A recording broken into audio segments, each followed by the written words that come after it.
Welcome to Trust the Journey. I'm Jason Malitsky. And I'm Melanie Curtis. Our mission is to live, laugh, love, and learn together with you. We're here to create conscious connections to grow and contribute through our practice of openness, honesty, vulnerability, humility, and trust. Trusting the entire journey. Thanks so much for joining us today. If you'd like to find us anywhere else on the big wide internet, you can type in trustthejourney.today on any of our social media feeds. You'll find us Instagram, Facebook, Patreon, YouTube, and of course our website. Yeah, right on, family. Agreed. Thank you so much for being with us. Here we go. All right, team. In this episode, we're doing a deep dive on discipline. We're going to talk about what goes into it, examples of it from our lives, results, reassessment, and basically what more about the work that goes into making change or building new habits. Awesome. Yeah. Really poignant topic. Always. It's always a poignant topic, I feel like, because it's essential to making actual real change. Yeah, I have to agree. It's been incredibly relevant in my life as of late. I mean, really imprinted on me a lot lately that structure and discipline are really the keys to having all the freedom that I want to have in my life, which is so ironically contradicting, but that statement in itself, that if something is contradictory, then it's almost always in balance. The polarity again. Yeah. Oh my gosh. Yeah, when reflecting on this topic for this episode, I was like, okay, cool. What goes into being disciplined? You know what I mean? Like what elements go into that such that one could be listening to this episode and they could then take it away and #achieve discipline. You know what I mean? So I feel like the first thing that I want to share is that discipline is preceded by a decision and a commitment. So I feel like if I really look back on the times when I've been disciplined and followed through with a level of ferocity and commitment and just persistence, like actually doing it, whatever the thing is, it was preceded by a firm decision and a firm commitment. And not every time that I've tried to make change have I had that, and therefore I have not ultimately followed through. You know what I mean? Absolutely, I do. Yeah. Well, what you just said in there, there was one word specifically that jumped out to me, and you said achieve discipline. And I thought, well, wait a second, wait. Is this an achievement or is this a practice? Is this something we demonstrate? Because to me, it's not like it's an attainable goal. It's not like reaching a mile mark or something. You say, okay, when I get to this point, I will have completed it. Right. And I feel like discipline is more something that you practice, like, with regularity, just like, you eat every day, you clean every day, you do your regular things to maintain yourself. That discipline is part of this practice of being a human. Yeah, for sure. I definitely echo that 1000%. Certainly not about a perfectionist achieving end goal. I only say that in terms of having had an experience with discipline. So if someone's listening, they're like, I'm not disciplined. I just always kind of lose my way or whatever. It's almost like a cool thing when we first have an experience where we're like, oh, wow, oh, cool. That's what it feels like to do the work, to work through the challenge of being disciplined. And this is part of what I wanted to share too, is that when we want to make change or when we want to build a new habit or whatever, we have X number of years ahead of us, or rather behind us, that where we were doing something differently. So we have a shit ton of practice, right? Doing it a different way. So we're really good at doing it the other way. We're really That good at, include yeah, that includes not doing something, that's what I right? mean, is that like Yeah. if Yeah. so for example, eating like crap, right? Like yeah, eating poorly or not eating as healthily as you would like. That's a just sort of baseline example where people usually struggle with discipline, right? I've certainly struggled and had to have many iterations of discipline. We're both raising our hands where I've had to, revisit this many times over the course of my life. So, in no way do I want to make it sound like it's instantaneously achievable. In fact, it's not. That's the whole nature of discipline, is that it's difficult. And so, yeah, anyway, I bring this up because the decision is one thing. And then that first stretch of time where we're very, very good at doing it the old way, AKA, so for example, if I use when I want to be extra on point with my eating, which implies, by the way, I get out of point with my eating, right? Consumption. And I use the app Lose It because it helps me track and it helps me not overeat because I love food. I have lots of energy. And so for whatever, I just eat, I can eat a lot if I don't keep myself sort of mindful about it. So sometimes if I've gone off the rails a bit more than normal, I'll bring it in with the tracking. And so that's just a sort of minor commitment, but it is a commitment that I make to actually enter all of my food and really mindfully know what I'm consuming and then not consume outside of those boundaries. Really doing the work to stay committed to that for the timeline that I've chosen or for as long as I deem that's necessary for me at that point in my life or health. Does that make sense? Absolutely. Yeah. So it's hard at So first. yeah, and I think what part of what you're alluding to with that description is that discipline is something that if you have ingrained it, can not always require a high amount of maintenance, but if it does slip or if you haven't ingrained it at all, if it's an unpracticed skill, or there's no skill there, it's something you haven't learned, it can be very challenging and you have to break old habits or build new habits, and that could be very difficult. And if you have developed discipline regarding an area, so eating, for example, and I can absolutely echo all the things that you've just said, you know, and this is as recent as last night, like I've been tracking food. I hit my calorie mark for the day. There's still quite a few hours left in the day. I'm pretty hungry. I had a big day.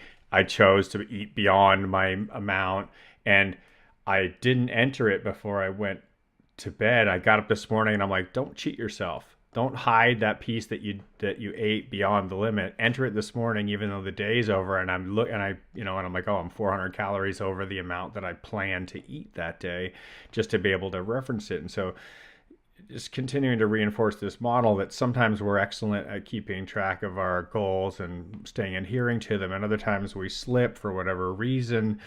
And the practice of discipline being something that in different elements of our life, different pieces of discipline become more relevant than others at different times, right? So if you get a skill set built up around eating healthily, then you might need to not keep track so much anymore because it's a habit, it's a ritual, it's something that you just do all the time, and it's automatic. It doesn't require any thinking. And so I'm going to be like straight up on this one. This morning, I was dragging ass. I mean, my eyes did not want to open, but I woke up at my time when I normally wake up. It's like 6:35 or so in the morning, and I couldn't get my eyes to open. And I'm like, oh, okay. And I'm like, get up, go, get up, go, get up, go. And like 3 or 4 times I'm not moving. I'm like, go, go, go.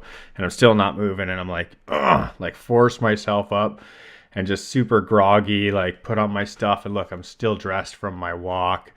And I couldn't run. I did not have the energy to run this morning. So it was a for sure, because it usually take me about a mile of walking before I'd get into gear where I'm like, okay, I'm warm enough and I feel like running now. Yeah. But this morning there was no way. I walked 2 miles and I came back and I'm still groggy and Yeah. tired, It you know. But happens.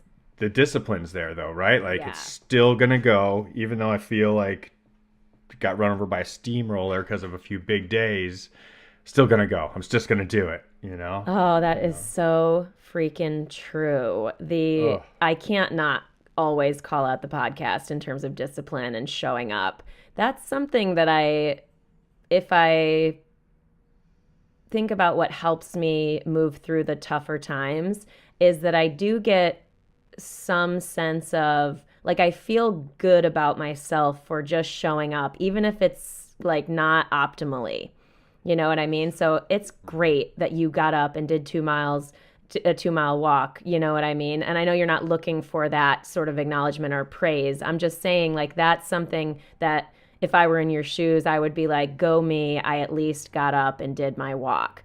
Now, that can be a loophole to not being disciplined. So we need to watch ourselves where we take advantage of that. And I'm not saying that regards to you, because I think what you're pointing to is more something about, which this is something I've struggled with for years, is the travel and the skydiving coaching, which is wildly Oh, expensive with energy in terms of like when I don't know about you, you're nodding, so I assume you're agreeing with me that when I do that, I spend so much energy that I have to recover afterwards. So I didn't realize that for a long time, for a number of years, where I was like thinking I could just, I was unconscious to this, like thinking I could just do my planned things after that level of output. And I just fucking couldn't. And then I would feel bad because I felt like I was, falling down on my goals or not doing as much as I could, when really I had to learn about recovery and understand willpower and the concept of willpower depletion, the whole thing. So we could go on a number of different tangents here. well, what I think I was trying to lean towards was the idea of it not always being easy and sometimes it being very hard. You know, like the struggle is real, you know, like that whole mentality of like my first 5 minutes of wakefulness this morning were not wakeful. Yeah. They were painful. My body's sore. My mind's foggy.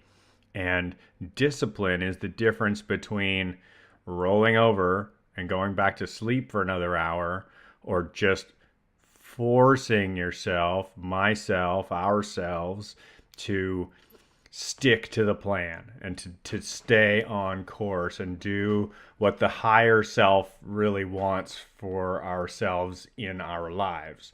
And that's the difference, right? Because our at some points our intellectual brain makes a decision that says, I really want this in my life, or I no longer want this in my life, and I'm now acting in accordance with that personal aspiration, that goal, that desire, that need. Could be a health need that we really need to listen to. Yeah. You know, our body is talking to us and says, you need to do this. And I'm like, okay, I know I need to do this. I'm gonna listen to myself and I'm gonna do it.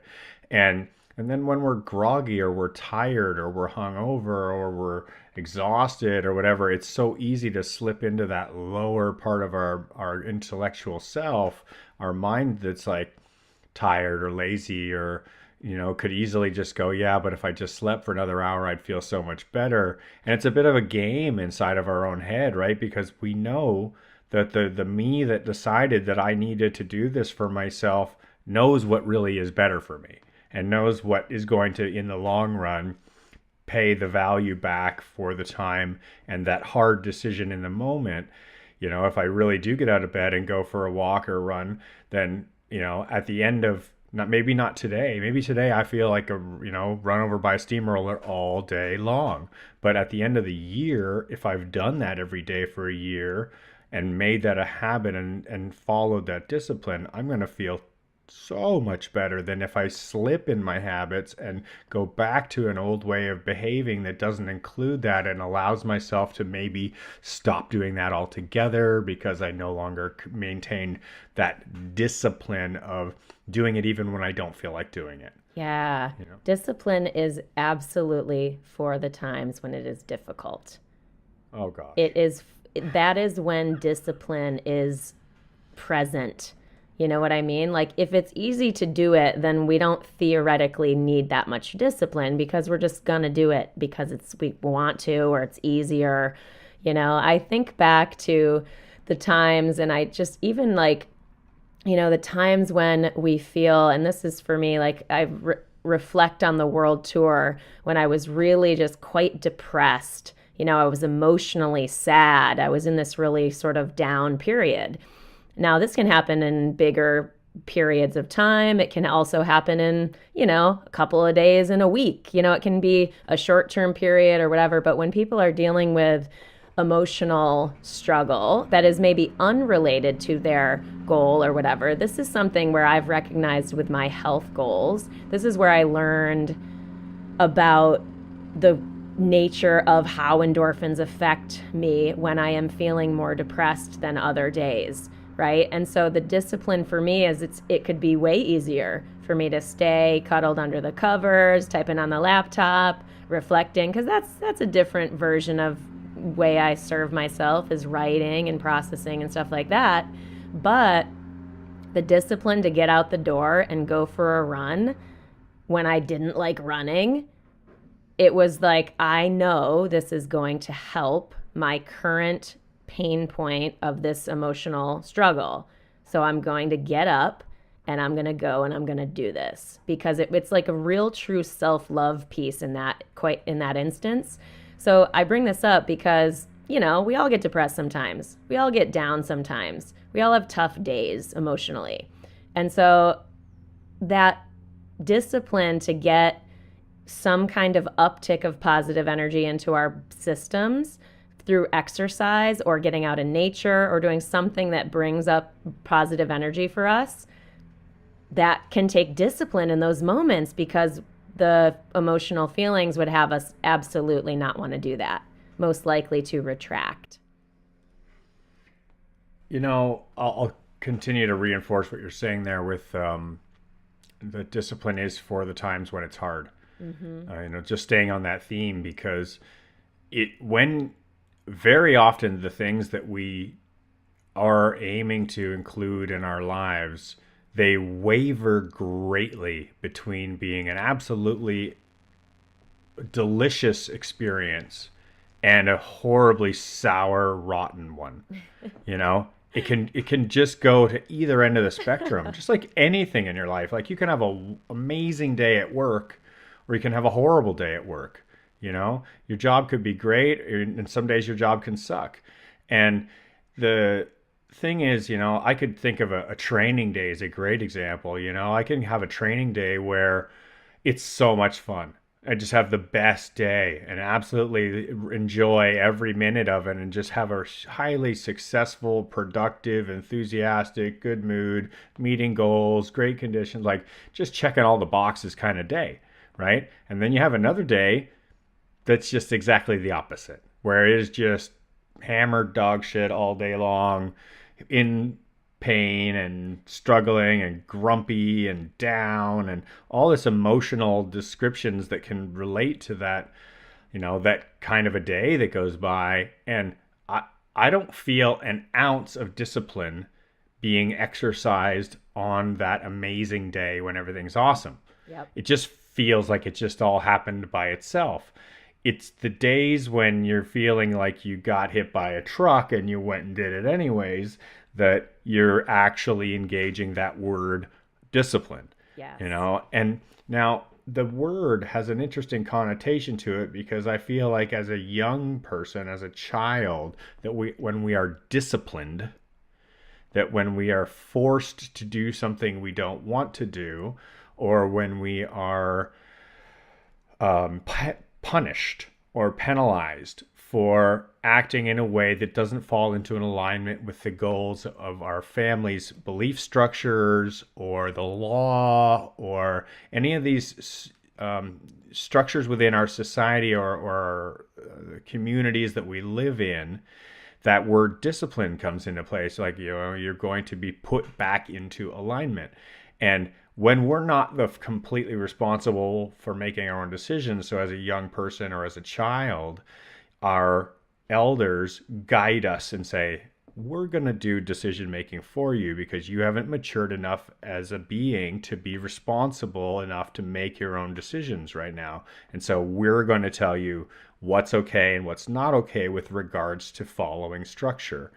And as we grow into adulthood, that responsibility becomes strictly our own. Now, those guidelines and those rules still exist inside of our societies and cultures, usually in places that are designed to protect others from our individual lack of discipline when it comes to regard for others' safety, right? Or well-being. And not so much when it comes to our own safety or well-being. Sometimes, yes, but in a lot of ways, no. Mm-hmm. It's completely up to us to manage our eating. Right. Like our government doesn't step in and be like, hey, you're not eating good. You're getting Right. overweight. You're on a diet, you know? Right? Exactly. But our parents should, when we're young, our parents should be stepping in and saying, no, this is an example of a healthy discipline, action, life, doing things that are what you need to have as a growing into an adult. And that responsible approach to things really needs to be set up for us. But bringing it back to the responsibility coming to us as we mature, it's not necessarily always clearly explained. We know very clearly when we're young what's we're told. This is okay, this is not. This is okay, this is not. You get black and white answers for pretty much everything. There's very little gray when it comes to kind of our parents or our teachers or the authorities' opinions about what's acceptable and what isn't. It's once we cross the boundary into adulthood, it's like, you decide now. What do you want in your life? How do you want it to look? And all of a sudden, it's just amoeba of gray, Right. right? And it's up to us to put the colors back into place again and decide what we want to have on either side of our fence or in our middle zone of being like, your example of our eating, right? Like, okay, well, I'm okay with having my eating vary a little bit here and there. I'm like, oh my God, this is a beautiful homemade apple pie, not normally in my diet, but I'm here with family and it's a holiday. Of course, I'm going to have a slice of apple pie. Yeah. But in a day to day, if I eat pie every day at lunch, I'm going to be way over to one side of my scale. So this conscious decision making to approach all the different areas in our life with an objective evaluation towards how we decide to quantify something's value. Is it serving us? Is it positive for us? Or is it destructive? Is it negative for us?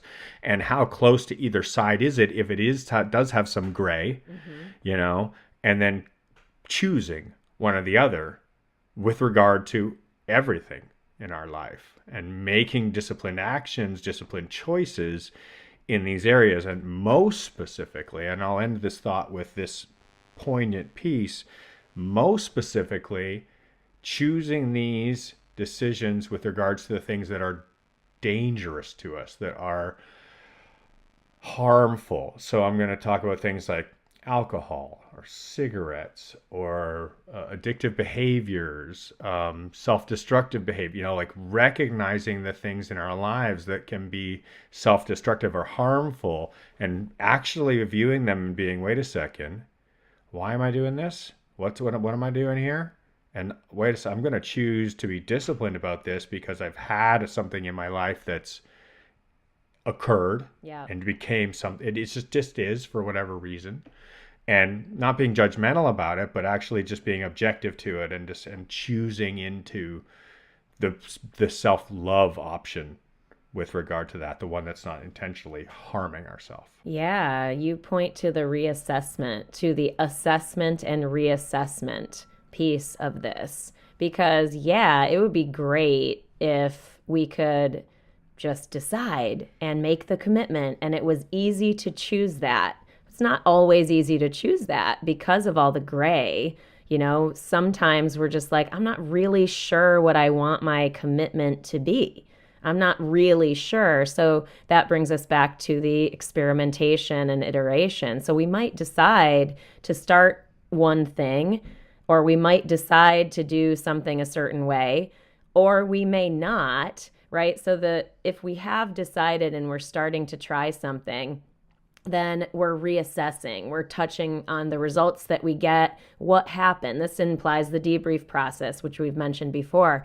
But this is important when it comes to really like honing in on the firmer line that we want in terms of decision and commitment, which allows us to strongly commit to our disciplined actions. Because if we have some sort of wet gray, and it's okay to have gray. This is not a problem. It's more just that it takes time, right? It sometimes takes time to even decide what we want to do. And it definitely takes time, in my experience, to build the habit and make the change. So there's a patience piece that's super necessary, both in terms of sussing out clarity for our own brain about what we want to commit to, and then sussing out, or not sussing out, but basically then having patience for our actual ability to follow through. You mentioned this earlier about being new at something, and that's sort of what I mean when I say we are really good at doing something an old way. So like we're basically newbies at the thing that we're wanting to make change around. So giving ourselves space to stink at it at first, not that we want to give ourselves a loophole to laziness. I say that a lot because that can be an easy thing for us to slip out of discipline, is when we're cutting ourselves too much slack. So there's this balance between where do I grit it out and make it happen and rah and rah, and where do I give myself slack for being new at a thing. You know what I mean? So because some people get derailed by too much grit. There's a grit level, or a level where they just fall off the cliff and they go back to I can't do anything, and it's sort of setting yourself up for failure. So one of the ideas I wanted to bring out is, how do we set ourselves up for success when we are trying something new and building a new habit and employing discipline at that starting point? So that's sort of why I bring these things up, is there's a bit of grit and there's a bit of self-care and acceptance while we learn.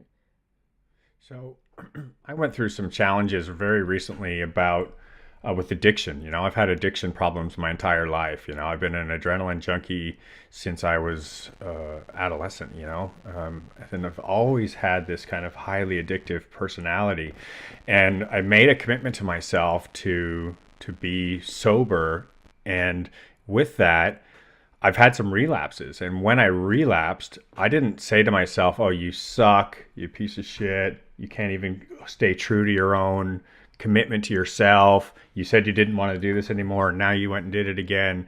I didn't devalue myself in that way. I was clear with my therapist that I was working with on these issues that I didn't judge myself poorly for that relapse. And I said to my therapist exactly this: I expected myself to do this because I have years and years of habitual behavior this way.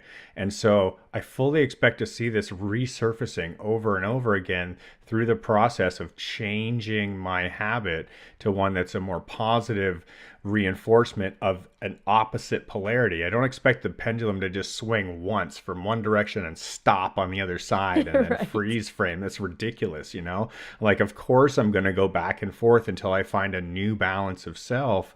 And then when I start to see that behavior come back, I go, yeah, okay, I remember that's what I don't want to do. That's the stuff that I default to because of fear and grief and, all the different things that have been ingrained from trauma or whatever has caused these types of behaviors.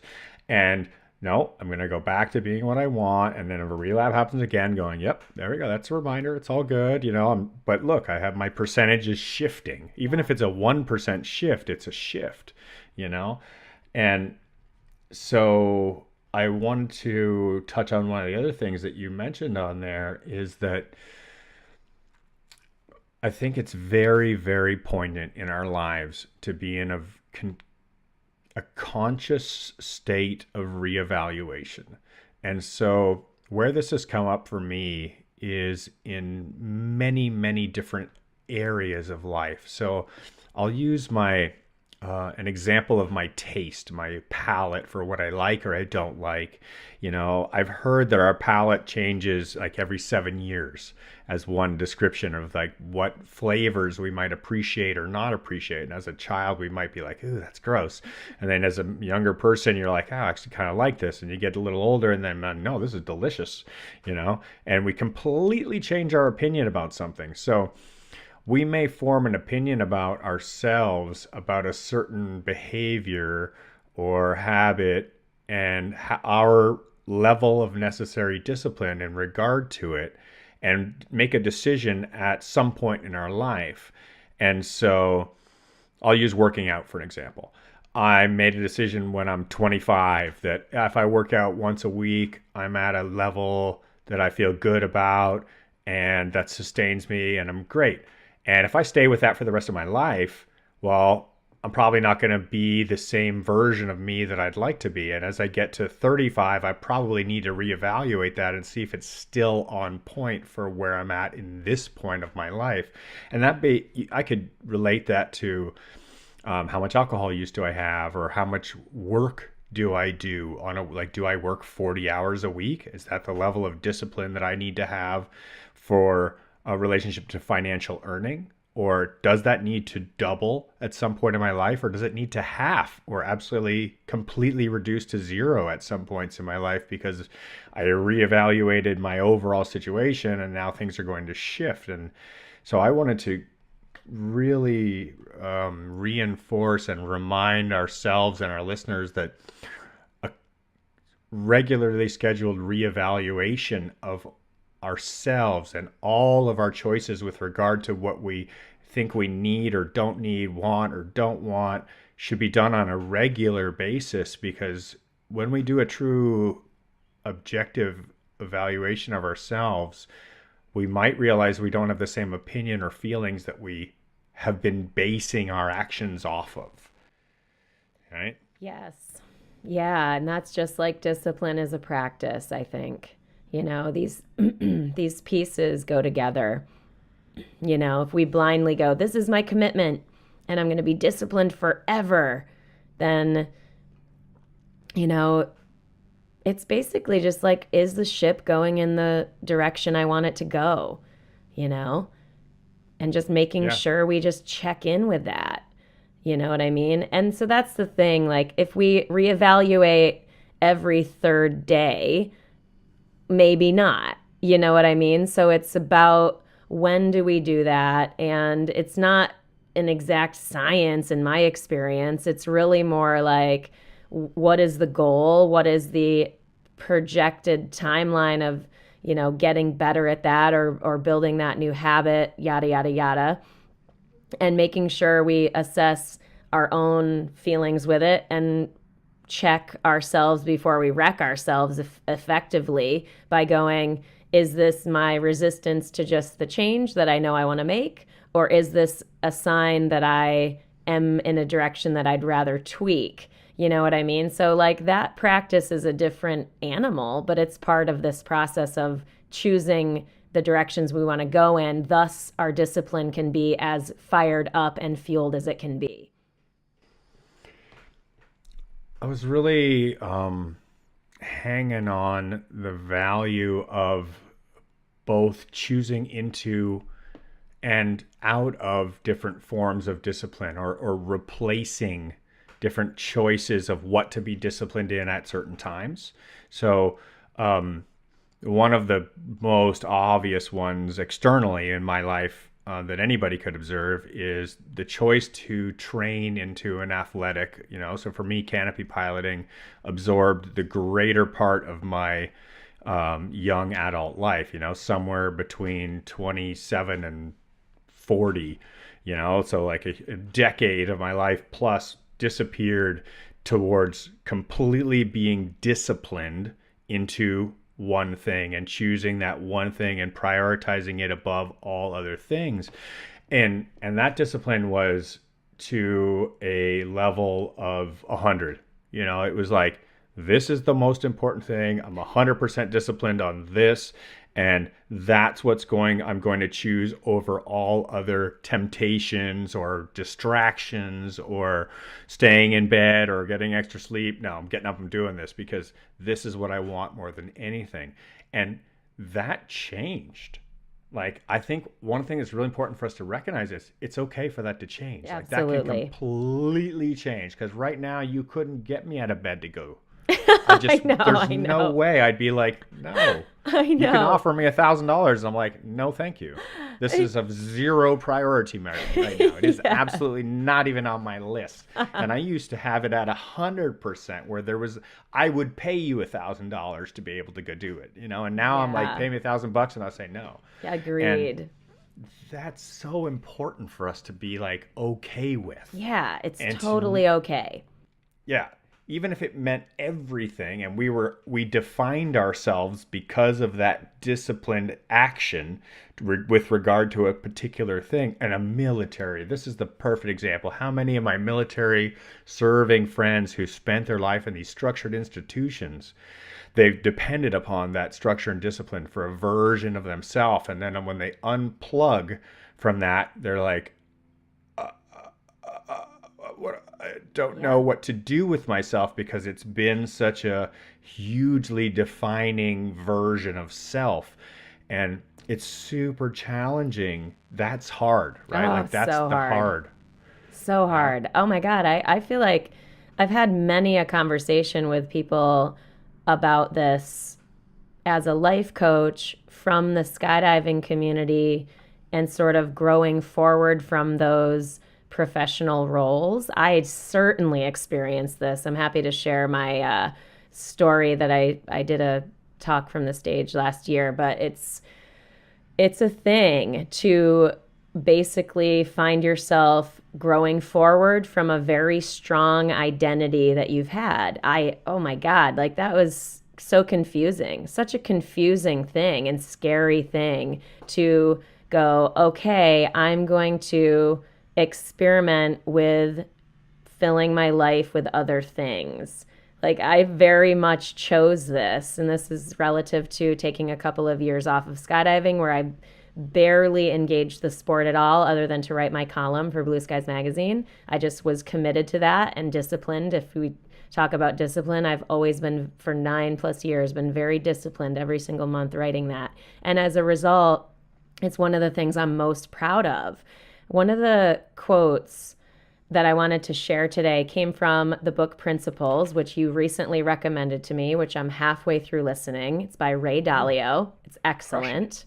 It's very long, by the way, peeps. If you grab it on Audible, it's very good. But anyway, one of his... Yeah, go ahead. Interject. If you're disciplined, it'll only take about a week to get through. I know. I know. I'm hardcore with Audibles and podcasts and stuff. Yeah. Go ahead. Sorry. But the quote that I love, I mean, there's a bunch of quotes, to be honest, and I'm, again, only halfway through. But the one that I think is relevant to this conversation is our satisfaction in our success is not from achieving our goals, but in the quality of our struggle.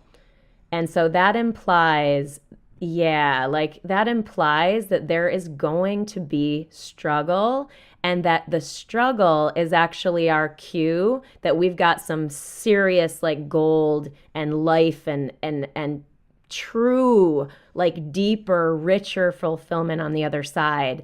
And so I say this in terms of struggle in relational conflict. I say this in struggle of business goals, right? I'm 10 years into this sucker, this thing called entrepreneurship. Like that has required a fuck ton of discipline. You know what I mean? Yeah, I've had passion for it, but if you don't think I haven't gotten up early morning, experimented with morning routines, experimented with staying up late, experimented with different networking events, selling this, selling that, that doesn't work, that does, I like that, I don't like that.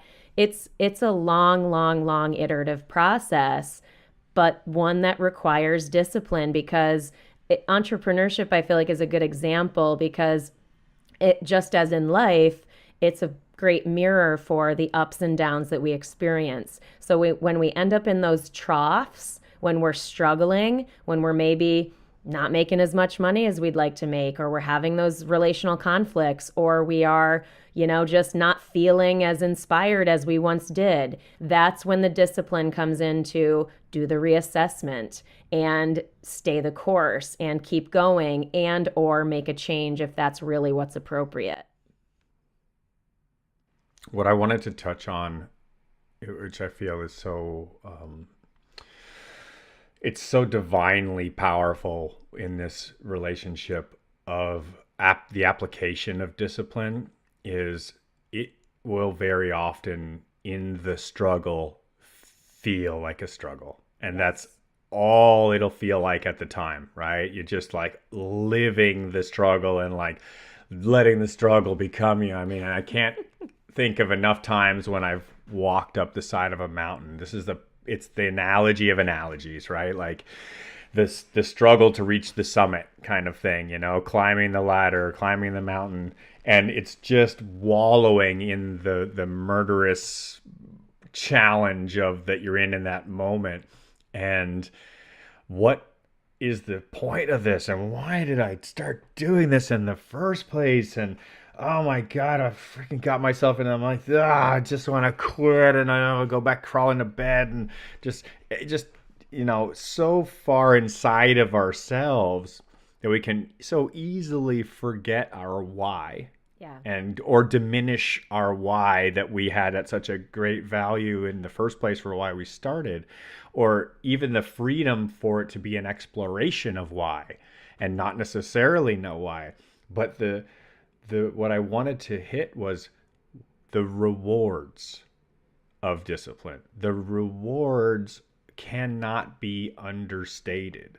The true value of being disciplined in ourselves, of how we feel when we have exercised discipline. And when I say exercised, I mean worked through the pain, worked through the struggle, worked through the anguish, the challenges, the hurdles, do the hard work, all the pieces that comes along with being disciplined. Is when we reach our summit, whatever that proverbial summit may be, of being able to look back and going, man, I really worked hard to achieve that. Look at all the hard work that I did. And, this sitting on top of the mountain, looking back down, you very quickly forget about that part of the mountainside where all the sand was washing. And every step you take, you're going 2 steps back and, spitting out dirt and flies biting you. And all the hard stuff washes away so quickly. So quickly it's gone. And we're able to just open up our perspective and really sit at a new high point, a new vantage, a new perspective, a new version of self, and go, wow, I did that, and that I did that moment is so empowering to do something else, Yes. to set a new goal, to set a new standard, to do a new version of self, and to really just be confident in taking bigger risks and trying things that we didn't believe we had the power to try before. And so this iterative process of discipline starts at whatever lowest level we need to start at, whatever basic point it needs to be. And so if it starts with getting my eating under control, or having a regular implementation of exercise through my week by going for a walk every morning, and turns into being able to climb Everest because I've demonstrated little goals at first of, getting my held my diet and regular exercise in place, and escalating to something where I'm like, I believe I can do this. I've shown I can do this. Now I've done A, now I can do B. I've done B, obviously I can do C. Well, if I've done A, B, and C, I can probably do E, F, and G, right? And Yes. that just keeps multiplying on itself and multiplying on itself. So I can't echo enough the value of the smallest goal, the simplest, most mundane, undervalued little piece of the puzzle that we may be so willing to sweep under the rug and just say, oh, if I just skip this one time, it's not going to make any difference. Bullshit. I'm calling you Exactly. out. Bullshit. Oh, so That true. little one time, it's the one that it's the meat on the bone that gets us the confidence to do that huge one that we really want to get to in our life, when we really want to fulfill ourselves. And man, I'm ranting because I am excited about This this, is a big like deal. It's a big it's deal. It's the hugest deal. I mean, think about it. If you talk about the reward that's on the other side of discipline, in my experience, what I have earned through, and I say earned because it was the fucking struggle, and it is still, and I will say why I say still. The reward is this sense of capability. Like you earn trust in yourself, right? Like it's so powerful. This idea of I can do that. What else can I do? The opening up of possibility is one thing, which is massive. But the idea that I'm safer in the world because I'm capable. For people struggling with anxiety and that type of stuff, like that has really, really, really helped me to feel a sense of ease in myself and a sense of trust of like, you know what? No matter what happens, no matter what struggle I'm faced with, I know I can handle it. Like that's a big freaking reward on the other side, which is sort of on the side of like really foundational elements of what makes us capable, right? Because if I'm going into something totally fearful every single time with like magnified fear every single time, then it's still going to be that much harder and harder to achieve things. And now I say this also to say that for growth minded people, for people who are called to experience the world in new and elevated ways as we go forward, which I would guess most people listening to Trust the Journey are with us on that type of approach to life.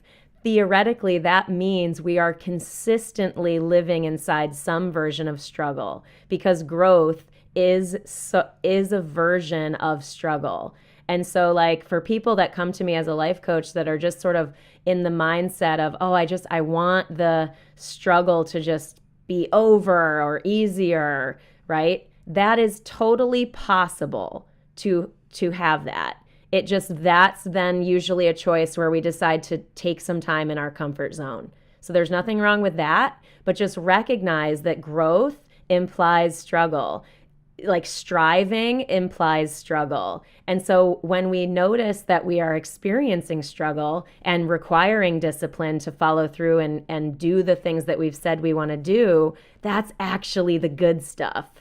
Which is so annoying almost, because you're like, wait, isn't it supposed to feel like easier and good? And I was like, yeah, it is. But like work with your mindset around that. And really, when you're in the struggle, go, cool, this is my opportunity. I'm growing. So this is good. It helps sort of alleviate a little bit of the pain when we're in that disciplined period. so really interesting thing to observe is that because we divide ourselves up into these different parts of ourself, it's at some points we could be living very much within a comfort zone in a portion of ourself and challenging ourselves in a highly disciplined way that has a lot of structure and a lot of struggle is the word that we're using right now. But what the Buddhists would use the word is suffering, Yep. right? Yep. If you listen to the Dalai Lama's books or him speak, he uses the word suffering as the same as struggle. Same, yep. And yeah, so it's the same concept of like when you have to feel challenge, right? With regard to whatever it might be. Um, and I can think to myself, I'm like, oh man, there were years and years where I just lived totally within my comfort zone emotionally. And I didn't challenge myself emotionally, and I wasn't ready to challenge myself emotionally. And there was no way that I was going to do well if I did so, because I just hadn't had any skills or any training, or even broached the idea that, emotionally challenging myself, like climbing an emotional mountain, was like, fuck no. I'm perfectly good right here on the ground, bitches. This is where I'm going to be sitting today. You guys go right ahead. I'll enjoy So my margarita. Have a good hike. And hilarious. right? It's so true. And Yeah. in other areas, I'm challenging myself at a world class level. And so we can be completely disparate in different portions of our own being. And I mean, it's so easy to see that in others and harder to see it in ourselves. I watch some of my friends who completely dominate in one version of self and completely just close the door and throw away the key in another part. And I want to mention one other element, because I'm sure I know that your version of coaching is in life coaching, and my version is in coaching canopy skills or flying. How to fly. It's all the same It's all the stuff. same. It's all Yeah. the same. It's all the same. The number one thing, I do a questionnaire for every person who walks into my classroom, and I ask them the same set of questions, and we get to the last box, two last boxes. There are: what are your goals and aspirations? What are you here to learn? And what are your fears, challenges, trauma, limitations? What are the two things that like bookend what do you really want to be and what's holding you back? Yep. And the number one thing that people say is confidence. Is They holding them want to back? That's what's holding no, them. they want better, Oh, more they they want want to be confidence. they want to be more confident. Yep. They want to trust themselves. They want to have the ability to feel like they know what they're doing. Yes. And that has a huge relationship to disciplined action. The more practice that we do things in a disciplined, structured way, the more the more consistent the results are going to become. If the results become more and more consistent, we start to trust the results. Well, the results are a result of our action. Mm-hmm. Then we start to trust ourselves, because, well, if I act this way, I get this result. If this result is the same every time I act this way, I start to have something that I can trust. I now have confidence that if I act this way, I'm going to get a predictable result. And that's just a matter of repeating the same thing over and over again, so that we see the same results happening enough times to get rid of the ones that are too far off the scale on one end or too far off the scale on the other. Yeah. Then we go, actually, I'm pretty good at this. And it's not necessarily that we're any better or any worse at it than we were before. It's just that we did it enough times to believe ourselves. That's Huge. it. Huge.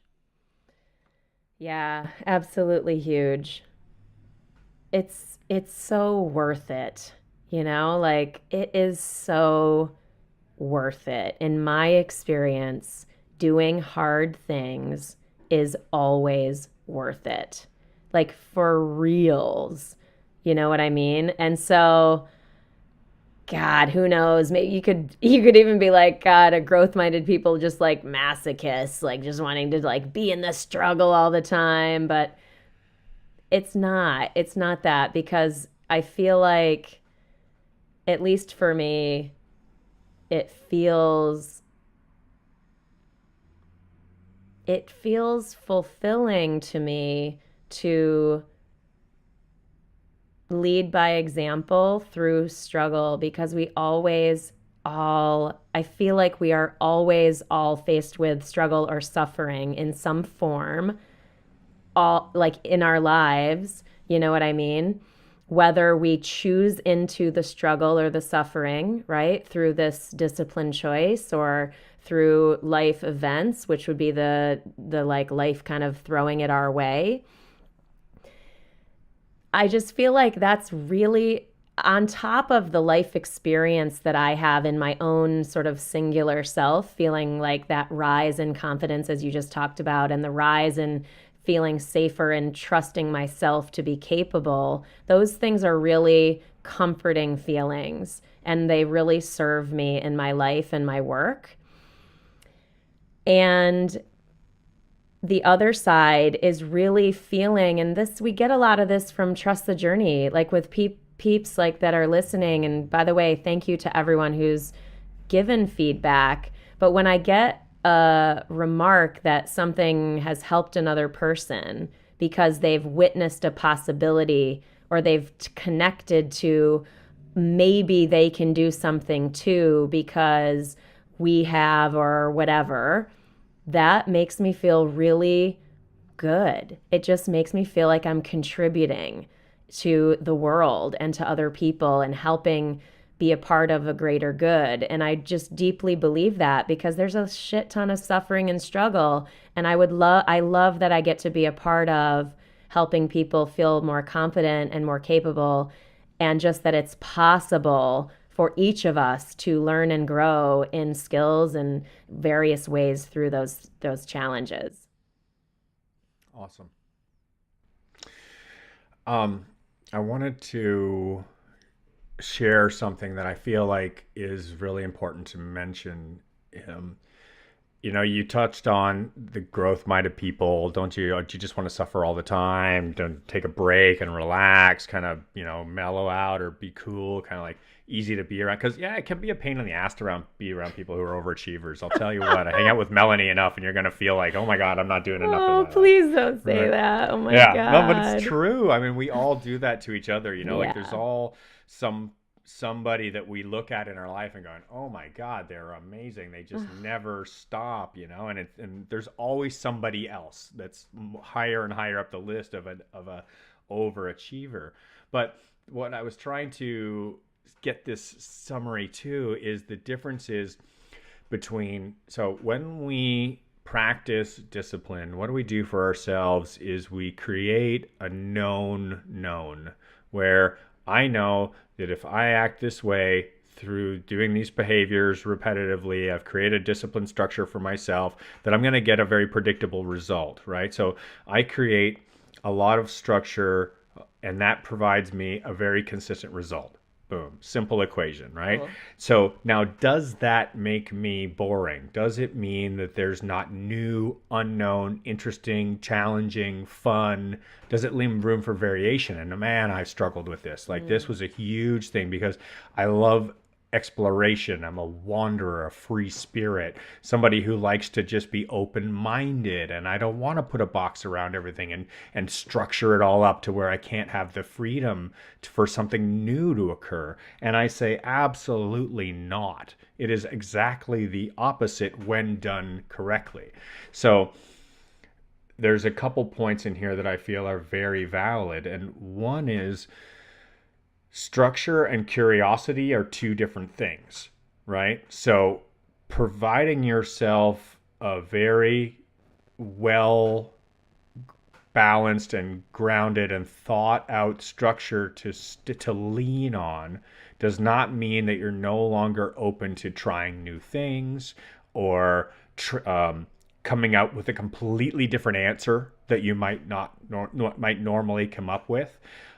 Changing the way that you do things entirely. I think it's the opposite, where if you do something with enough structure, that you're then going to be able to evaluate it in a sense where you say, wow, I've been doing this way for long enough, and I now see that maybe it's not the answer. Maybe it now shows me that it's slanted to one side. And or do I box myself in by creating a rigid structure of beliefs? So a Yeah. belief system, disciplined belief, it can be very limiting to our ability to bring in new ideas, right? So I'm a huge advocate of the concept of discipline with regard to open-mindedness, Yeah. right? Yep. That we have to be just as disciplined to say, wait, just because I believe this and I've versioned this version of myself off of that belief doesn't mean that I can't be completely wrong every Yeah. time. Right. For Yeah. sure.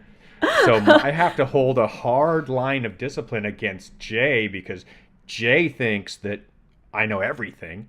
And because I know everything, I know what's best for me all the time. And because I know what's best for me, I'm going to discount anything else that I might encounter or be told or have be imposed upon me. And the the discipline of saying, no, Jay, you're wrong sometimes, is just as important as the discipline that says, Jay, you've done this enough times to know what's right for you. They're equally valuable. Yeah, agreed. Oh my God. The balancing act of those two things, holy smokes, can be so tough, right? I tend to fall too much on the open minded side where I'm like allowing people maybe who haven't earned feedback. You know what I mean? That's something I also got from the Ray Dalio book, the Principles book. It's really good. I mean, this is relevant in life in general, but I just recently retouched it because of that book.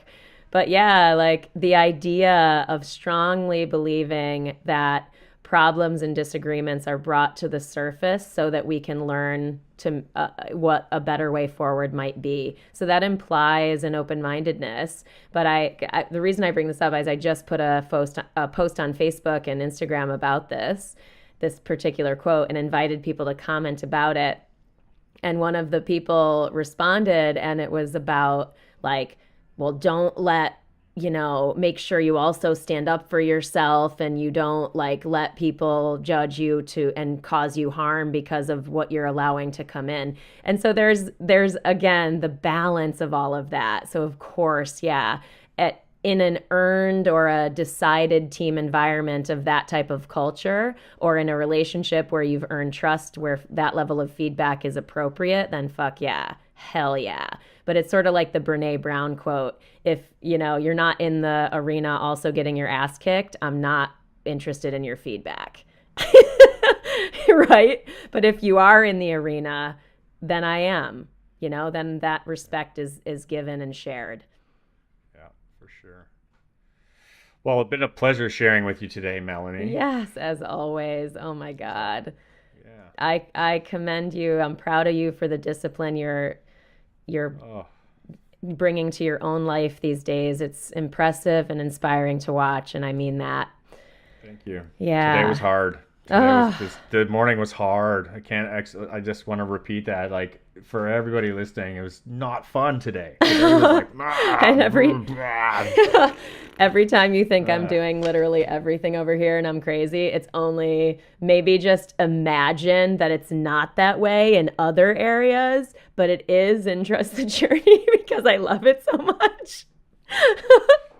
well, then let's echo that book one more time and say meaningful work with meaningful relationships. Yes, Yes. exactly. So my energy here is and my willing, it's not as hard for me to be disciplined here and trust the journey because I'm so beautifully motivated by this work and by our mission. This idea of creating conscious connections and having these conversations that matter with you and feeling like we're really making a true impact positively in the world with both our, people listening, which I truly hope you guys are getting so much out of what we do each bi-weekly publishing.